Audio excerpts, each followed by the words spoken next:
Pages ఏంటంటే 768 page రెండో పేరా నుండి మొదలు పెడదాం. అయితే ముందుగా కొంచెం ముందుకెళ్దాం నిన్న చెప్పిన విషయాల్లో. పోస్టాఫీస్ భవనంలో చాలా పక్షులు గూడు కట్టుకుని ఉన్నాయంట. ఆ గూడు కట్టినప్పుడు పైన రేకుల పైన చాలా పురుగులు, చెదలు పట్టేసి ఉన్నాయని గుల్మాయి ఒక స్టూలేసుకొని ఎక్కి ఆ పట్లు దులుపుదామని ఎక్కుతారు. అయితే అక్కడి నుండి ఆవిడ పడిపోవడంతో కాలు వాచిపోతదనమాట. వాపొస్తది. అయితే ఆమెకి ఆ పరిస్థితి ఉండడం వలన బాబా అప్పటికే మౌనం ప్లాన్ చేసుకున్నారనమాట. కానీ ఆవిడ ఆ పరిస్థితిలో ఉండడం వల్ల ఆవిడకి పరిచర్యలు చేసేందుకు బాబా ఆ మౌన విషయాన్ని మౌనం పాటించేటువంటి ఆ విశ్వ కార్యక్రమాన్ని కొంతకాలం అంటే ఆవిడకి మామూలుగా నడిచే పరిస్థితి వచ్చేంత వరకు బాబా ఆ కార్యక్రమాన్ని పోస్ట్ పోన్ చేశారట. చూసారు ఎంత నిజంగా చాలా వింతగా అనిపిస్తుంది. అంతటి సర్వీస్ చేసి తల్లి తర్వాత తల్లిలాగా చూసుకొని ఆయన యొక్క ప్రేమ యొక్క మాధుర్యాన్ని మనకి ఈ విషయంలో ఆయన ప్రేమకిచ్చిన ప్రాధాన్యత ఎంత చక్కగా కనిపిస్తుంది. అయితే జూన్ 18వ తేదీన బాబా తన మౌనానికి సంబంధించిన ప్రతిపాదన గురించి తిరిగి ప్రస్తావిస్తారన్నమాట. కొద్ది రోజుల్లోనే నేను మౌనం ప్రారంభిస్తానని, మీరు ఎలాంటి పరిస్థితుల్లోనైనా సరే నన్ను అంటిపెట్టుకునే ఉండాలన్న విషయాన్ని గుర్తుంచుకోండి అని మండలి సభ్యులకు చెప్తారు. బాబా అప్పటి వరకు నిన్న కొంతవరకు మనం చెప్పుకున్నాం. అయితే అదే రోజు మండలి వారితో కలిసి బాబా ఆరంగం గ్రామానికి దగ్గరలో అద్దెకు తీసుకున్న బంగళాలో ఏర్పాటు చేసిన ఫ్యామిలీ క్వార్టర్స్ కు వెళ్లారనమాట. కాక సహనే తన కుటుంబంతో అక్కడే ఉంటున్నాడు. అక్కడ ఆహారం తీసుకుంటూ ఒక ఫకీరును ఇంటికి పిలిచేటప్పుడు ఇంటికి రెండు సార్లు బాగా ఆలోచించుకోవాలి. అంటే ఫకీర్‌ని మన ఇంటికి పిలిచేటప్పుడు మనం చాలా జాగ్రత్తగా ఉండాలని బాబా చెప్తూ 1కి 2 సార్లు ఆలోచించుకోవాలని చెప్తున్నారు. నిజమైన ఫకీరు తన అనుచరులను ఎవ్వరిని ఇబ్బంది పెట్టడు. కానీ ఆధ్యాత్మికంగా ఉన్నత స్థానంలో ఉన్న వారిని సంతృప్తి పరచటం చాలా కష్టం. ఒకసారి ఫకీరును ఆహ్వానిస్తే అతనేమి కోరినా తిరస్కరించకూడదు. కాబట్టి ఆ ఫకీరును అలా ఒంటరిగా వదిలి అతని మానాన అతనికి బ్రతకనివ్వడమే మంచిది అని బాబా చెప్పారనమాట. అయితే ఈ విషయాన్ని మరింతగా వివరించడానికని బాబా ఒక కథను కూడా చెప్తున్నారు. ఒకసారి ఒక వ్యక్తి తన ఇంటికి ఒక ఫకీరును వందలాది ఇతర అతిథులను ఆహ్వానించాడు. అయితే ఆ ఫకీరు అనుకున్న సమయం కంటే ముందుగానే వచ్చి భోజనం వడ్డించమన్నాడు. గృహస్థు ఆహారం తీసుకువచ్చాడు. కానీ అతడు ఇంకా కావాలని అడుగుతూ ఉండడంతో కొద్దిసేపటికే వివిధ వంటకాలతో తెచ్చిన గిన్నెలన్నీ ఖాళీ అయిపోయాయి. గతంలో ఆ పెద్ద మనిషి చాలా మంది సత్పురుషులకు భోజనాలను పెట్టిన అనుభవశాలి. ఫకీరును తన ఇంటికి పిలిచి తప్పు చేశాను అనుకున్నాడు. కానీ ఆ ఫకీరు ఇంకా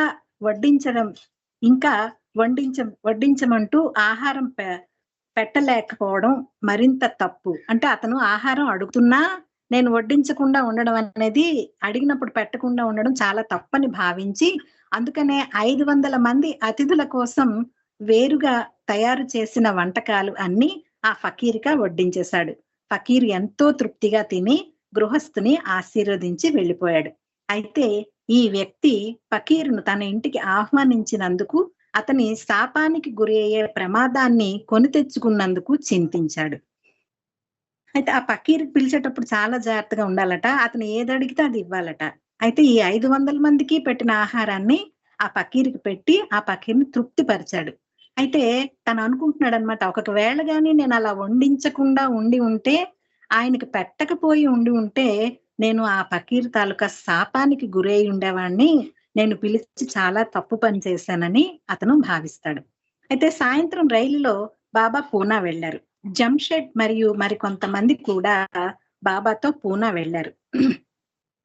లూయిస్ చార్లెస్ నెల్హమ్స్ అనే ఆంగ్లేయుడు మెహర్ బాబాను 1923 డిసెంబర్ నెలలో పూణేలో కలుసుకున్నాడు. లూయిస్ బాబా ఆశ్రమంలో ఉంటానన్నాడు. అతనికి సరైన సమయంలో కబురు చేస్తానని, అప్పుడే రమ్మని బాబా అతనికి చెప్పారు. జూన్ 19వ తేదీ పూణేలో బాబా దర్శనం ఇచ్చారు. నెల్హమ్స్ తిరిగి బాబాను ఆ రోజున కలిశాడు. ఈసారి మళ్ళీ నెల్హమ్స్ తన కోరిక వెల్లడించాడు. అతను తన ఆశ్రమంలో ఉండటానికి బాబా ఈసారి అంగీకరించారు. ఆ రోజు రాత్రి బాబా మెహరాబాద్‌కు తిరిగి వెళ్తూ ఉంటే, నెల్హమ్స్ కూడా ఆయన వెంట కదిలాడు. బాబా సాన్నిధ్యానికి వచ్చిన మొట్టమొదటి క్రైస్తవ మతస్థుడు నెల్హమ్స్. అతనికి 35 ఏళ్ళు. నెల్హమ్స్ ఒక ఆంగ్లో ఇండియన్. సత్ప్రవర్తనకి మారుపేరు. ఆధ్యాత్మిక విషయాల పట్ల అతనికి ఎంతో ఆసక్తి. మెహర్ బాబా గురించి ఏనాడు వినకపోయినా, చూడకపోయినా ఒకసారి ఇంగ్లాండ్‌లోని కాథలిక్ చర్చిలో ఉండగా మెహర్ బాబా దర్శన భాగ్యాన్ని అనుభవించాడు. జీసస్ క్రీస్తు పటాన్ని చూస్తూ ప్రార్థిస్తూ ఉంటే ఆ స్థానంలో మెహర్ బాబా దివ్య ముఖార విందాన్ని దర్శించాడు. పూణేలోని సదాశివ పాటిల్ ఇంట్లో బాబాను దర్శించినప్పుడు నెల్హమ్స్‌కు తాను కొన్ని సంవత్సరాల క్రిందట పొందిన అనుభూతి స్మరణకు వచ్చింది. నెల్హమ్స్ మెహరాబాద్‌లోని ముస్లిం, హిందూ, జొరాస్ట్రియన్ మండలి వారందరితో బాగా కలిసిపోయాడు. పెండుకి అతనంటే ఎంతో ప్రత్యేకమైన అభిమానం ఏర్పడింది. ఆంగ్లేయుడైన మండలి వారు తినే భారతీయ వంటకాలు తినటానికి, ఎలాంటి పనినైనా చేయటానికి అతను సిద్ధపడేవాడు. మండలి వారు ఎంత చెప్పినా వినిపించుకోకుండా బావిలో మంచినీళ్లు తోడి భుజాన వేసుకొని కావిడితో మోసుకొచ్చేవాడు. అప్పట్లో అందరూ 2 గోనె సంచులను కలిపి చుట్టి దుప్పటిలా కప్పుకునేవారు. నెల్హమ్స్ కూడా అందరి మాదిరిగా ఈ కంబళితో సరిపుచ్చుకునేవాడు తప్ప మరి ఏది అదనంగా కోరేవాడు కాదు.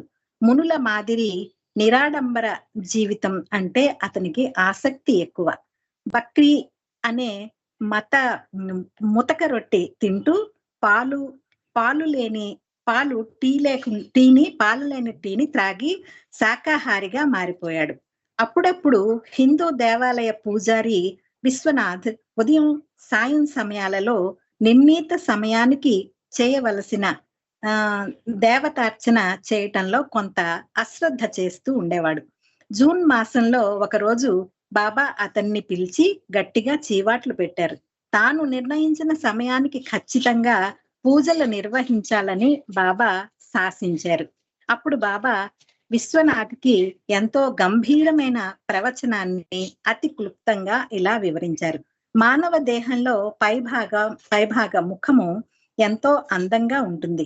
దేహంలో క్రిందగా ఉండే మల విసర్జన మొహం స్థానము మొహం ఎంత అందంగా ఉంటుందో ఆ భాగం అంత వికారంగా ఉంటుంది. కానీ ఈ 2 భాగాలు మన దేహంలోనే ఉన్నాయి. కాబట్టి ప్రతి ఒక్కరూ ఈ రెండింటిని సమానంగా భరించాలి. ఇదే విధంగా నా విషయంలో కూడా అందరూ నాకు చెందిన వాళ్ళు. కాబట్టి నేను అందరినీ సమానంగా చూసుకోవాలి. ఈ విషయాన్నే ఒక కవి పండితుడు ఇలా అన్నాడు. నీవే నీవే ఆవువు, నీవే కసాయివాడివి, నీవే వ్యాపారివి, నీవే భుజించేవాడివి. మన చేతి మీద ఏదైనా దెబ్బ లేచి చీము పడితే ఆ బాధ తగ్గించుకోవడానికి ఘాటు పెట్టించుకోవలసి వస్తుంది. అయితే ఆ దెబ్బను తొలగించటానికి చేతిని కత్తిరించుకోము కదా! ఆ దెబ్బను అదే మాదిరిగా పెరగనిచ్చి ఇతర భాగాలకు వ్యాధి వ్యాపించేలా చేయలేము కదా! అది రక్త మాంసాలతో ఒక భాగంగా ఏర్పడినప్పటికీ చేతిలో చిన్న ఘాటు వేసి దానిని నిర్మూలిస్తాము. ఈ మాదిరిగానే నీ శ్రేయస్సు గురించే నీకు చీవాట్లు పెట్టానని అర్థం చేసుకో. 1925 జూన్ 21 తేదీన మారుతి పటేల్ అనే మహారాష్ట్రుడు బాబాను మండలి వారందరినీ ఆరంగాల్లోని తన ఇంటికి భోజనానికి ఆహ్వానించారు.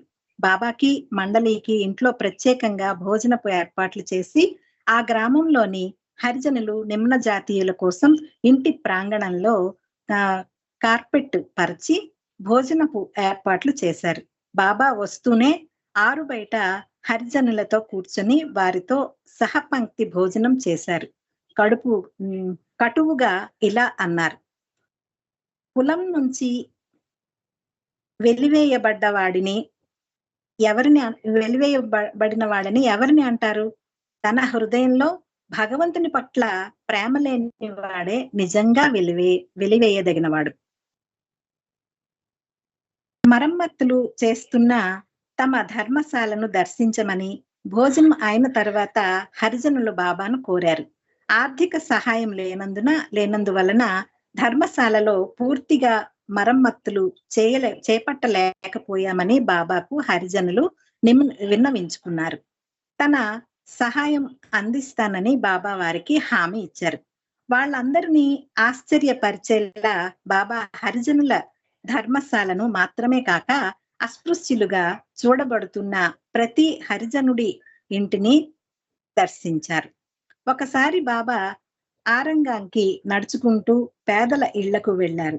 ఇది వారినెంతో ఆనందపరిచేది.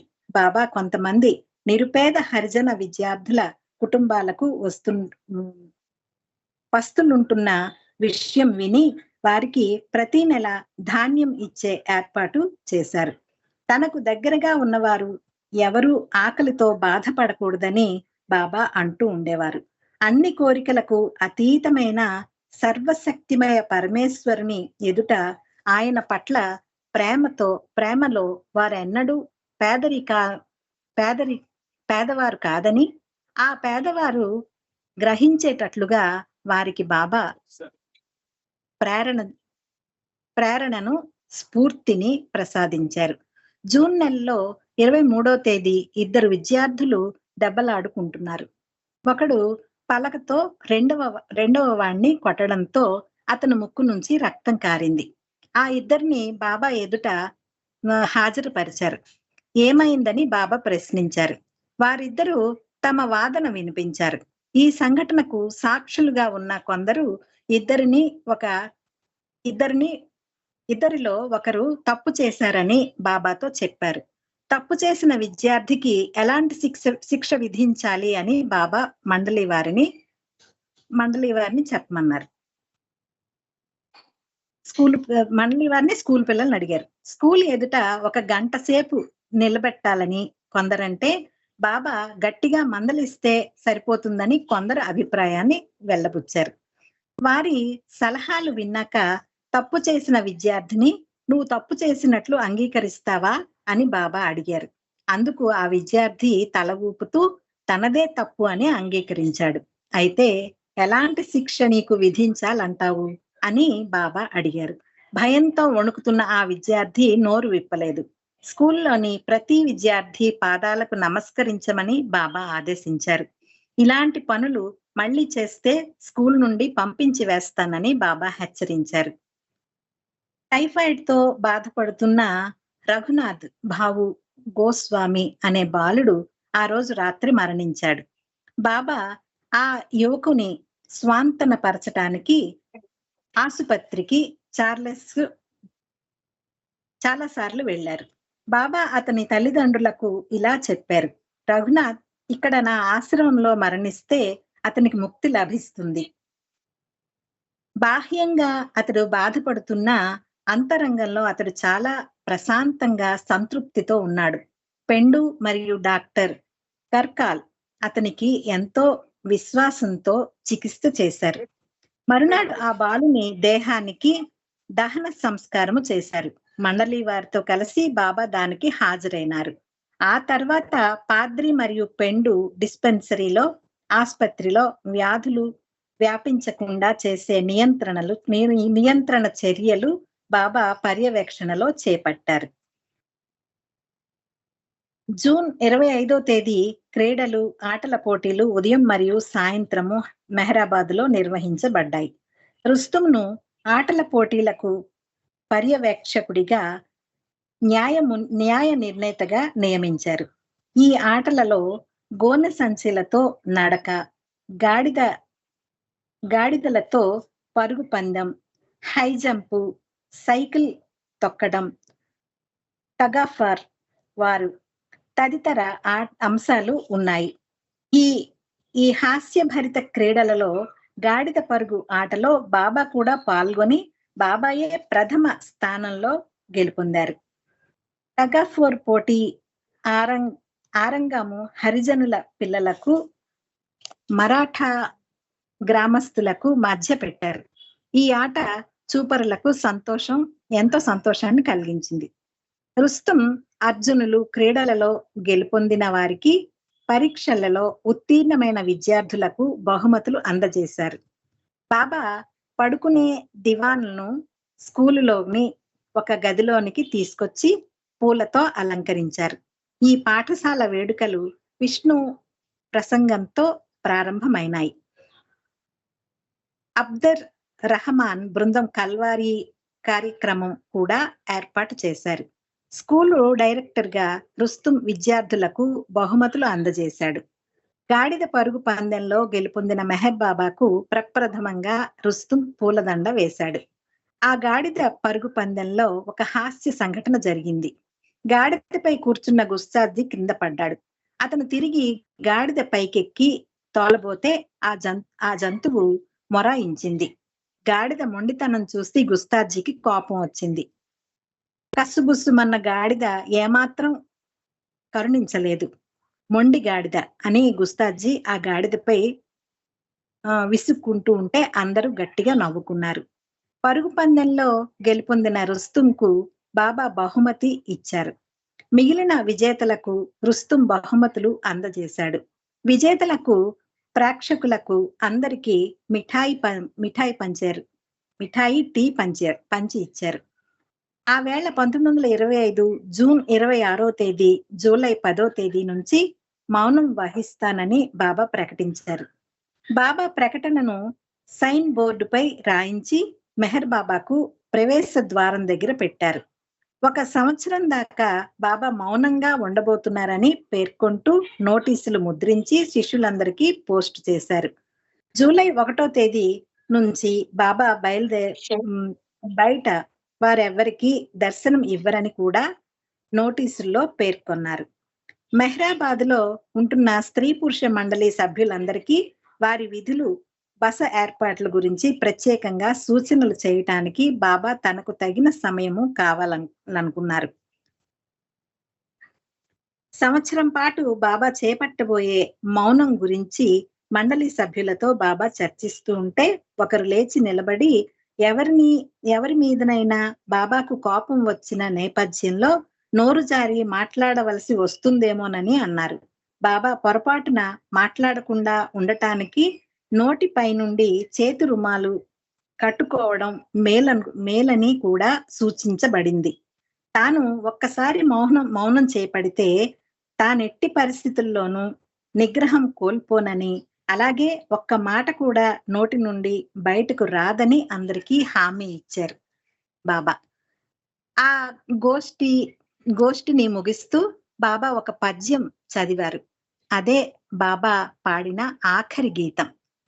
శ్యామ సుందరుడైన శ్రీకృష్ణ పరమాత్మ దివ్య సౌందర్యాన్ని సాక్షాత్కరింప చేసుకున్న మరుక్షణమే నా కళ్ళ ముందు ఒక ఆవ విత్తనము మొక్కగా విప్పారి పసుపు పచ్చ పుష్పాలతో విరియబూసి ఎంత సౌందర్యాన్ని గుమ్మరించిందో ఆ దృశ్యం వర్ణింప సఖ్యము కాదు. ఆ విత్తనము నా కళ్ళ ఎదుట విరబూసి మహాపర్వతాన్నే కదిలించింది. ఆ తర్వాత బాబా ఈ గీతం యొక్క భావాన్ని ఇలా వివరించారు. ఆవ విత్తనం మొలకెత్తి పుష్పించటం భగవదైక్యానికి ప్రతీక. విత్తనం ఆత్మకు ప్రతీక. అందువల్ల ఆవ విత్తనం మహాపర్వతాన్ని కదిలించిందంటే మహాపర్వత సమానమైన నా అహంకారాన్ని అణగద్రొక్కి నా ఆత్మ దానిని పూర్తిగా స్వాహా చేసిందని అర్థము. సమస్త భువనాలకు ప్రభువైన భగవంతుని అందం వర్ణించనలవి కానిది. అయినా ఆ సౌందర్యాన్ని ఎందరో వీక్షించారు, అనుభవించారు. 1925లో జగన్నాథ్ గంగారాం జక్కల్ బాబా మండలిలో చేరాడు. అందరూ అతన్ని అన్నా అని పిలిచేవారు. అతని వయస్సు 36 సంవత్సరాలు. అన్నా మొదట షోలాపూర్ కు చెందినవాడు.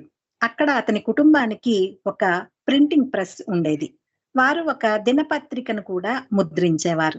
వారికి అహ్మద్ నగర్ లో కూడా కొంత స్థిరాస్తి ఉండేది. మెహరాబాద్ లో ఉన్న వారి కోసం కావలసిన వస్తువులను అహ్మద్ నగర్ నుంచి సైకిలుపై తీసుకువస్తుండేవాడు. జూన్ 28వ తేదీన అర్ధరాత్రి వరకు అహ్మద్ నగర్ మార్కెట్ నుంచి అతను తిరిగి రాలేదు. బాబా మండలి సభ్యులందరూ అతని కోసం వెతకసాగారు. మారుతి పటేల్ కు అన్నాకు సంబంధించిన చిన్న నోట్ పుస్తకం దొరికింది. మెహరాబాద్ కు తిరిగి వస్తూ ఉండగా కొందరు దొంగలు అతన్ని చుట్టుముట్టి అతను తీసుకొస్తున్న సామాన్లు అన్నిటినీ దొంగలించారని తెలిసింది. దొంగలు అతన్ని చితకబాదారట.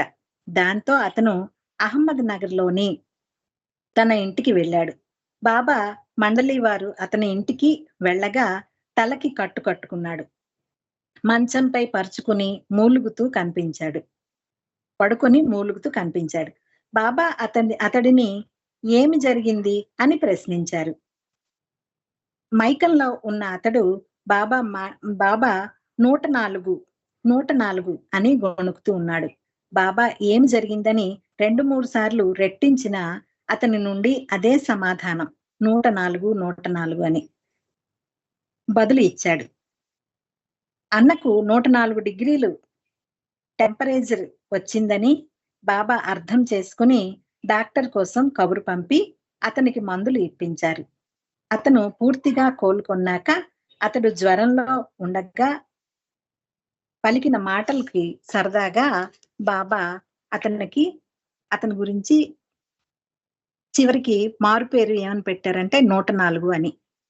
జూలై 1వ తేదీ తర్వాత బాబాను బయట వారు ఎవరు దర్శించకూడదని ఉత్తరాల ద్వారా తెలియజేసినప్పటికీ జూలై 2వ తేదీన మెహరాబాద్ కు కొంతమంది పార్సీ రాజకీయ నాయకులు బాబా దర్శనం కోసం వచ్చారు. వారితో భారత రాజకీయాలు, ఆధ్యాత్మిక విషయాల గురించి చర్చించిన మీదట మనస్సు, దేహం గురించి బాబా వివరించారు. బాబా శబ్ద రూపంలో ఇచ్చిన ప్రవచనాలలో ఇదే చివరిది. మానవుడు విసర్జించిన మలం ఎందుకు పనికిరాదు, పంది మాత్రమే దీన్ని తింటుంది. అదే విధంగా మృత కళేబరం నుండి మాంసాన్ని తీసివేస్తే కేవలం ఎముకలు మాత్రము మిగులుతాయి. వీటిని కుక్కలకు విసిరేస్తారు. మనిషి యొక్క మనస్సు మాంసము ముద్ద లాంటిది. మనిషి యొక్క దేహము ఎముకల వంటిది. మాంసాన్ని తిని ఒక వ్యక్తి జీర్ణం చేసుకోగలుగుతాడు అంటే దాని అర్థం అతను మాంసాన్ని ఉపయోగించుకుంటున్నట్లు. కానీ ఎముకలు తినలేనటువంటివి. వాటి వల్ల ఉపయోగం లేదు. అందువల్ల ఎముకలను కుక్కలకు వేసేస్తారు. అవి వాటిని నమిలి వినియోగిస్తాయి. మనుషులు తన మనస్సు గురించి శ్రద్ధ వహించాలి. ఎందువల్లనంటే అది మాంసం ముద్దలాంటిది కాబట్టి. తన మనస్సుకు శిక్షణ ఇచ్చి సరైన మార్గాల గుండా ప్రయాణించేలా చేయాలి. ఈ భౌతిక దేహాన్ని భద్రపరచలేము. ఏదో ఒక రోజున వదిలివేయాలి.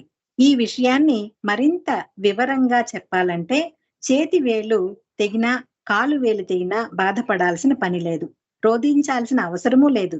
ఎందువల్లనంటే ఏదో ఒక రోజున ఈ భౌతిక దేహం మొత్తాన్ని పనికి రానిదిగా వదిలివేయాల్సిందే కదా.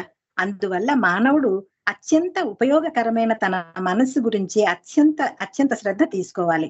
మనస్సును అదుపులో ఉంచుకొని సన్మార్గంలో ప్రయాణించేలా చేస్తూ సమగ్రమైన అనుభవాన్ని పొందేటట్లు నడిపించాలి. మానవుడు ఏదో ఒక రోజు పరిత్యజించాల్సిన ఈ దేహాన్ని ఎందుకు ఉపయోగించాలి? 3 కోసం వాడాలి. అదే భగవంతుడు, గురువు, తోటివారు. ఆ దేహం అలసి సొలసిపోయి నశించిపోతుంది. ఈ దేహం ఎన్నో బాధలు తెచ్చి పెడుతుంది. అయితే ఏమిటి? శరీరంలో ఉన్న ప్రాణిగా మనిషి బాధను అనుభవించి తీరాలి. మానవ దేహము చురుకైన స్పందనతో శరీర అవయవాలన్నీ ఆధీనంలో ఉండి ఉపయుక్తంగా ఉన్నది. అంటే మనిషి తన శక్తియుక్తులను మంచి పనుల కోసం ఉపయోగిస్తూ భగవంతుని ప్రసాదించిన ఈ శరీరాన్ని మంచి ఉపయోగానికి ఉపయోగించుకున్నారని చెప్పవచ్చు. అవతార్ మెహర్ బాబాకి జై. అందరికీ జై బాబా అండి. ఈ అవకాశం ఇచ్చిన బాబాకి ధన్యవాదాలు తెలియజేసుకుంటున్నాను. అన్నపూర్ణ గారు జై బాబా.